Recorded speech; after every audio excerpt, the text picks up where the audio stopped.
Welcome to Richpeace CAD software online lessons. Today we teach you split drill and buttonhole. This is a group of drill.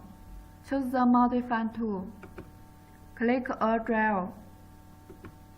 Enter the offset. This group of drill will move. Click OK. Choose the Split Drill tool.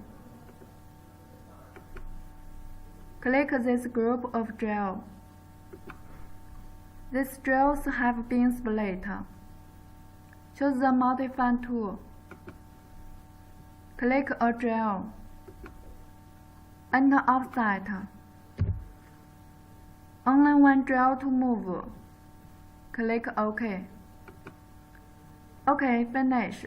Thanks for watching today's video. See you tomorrow.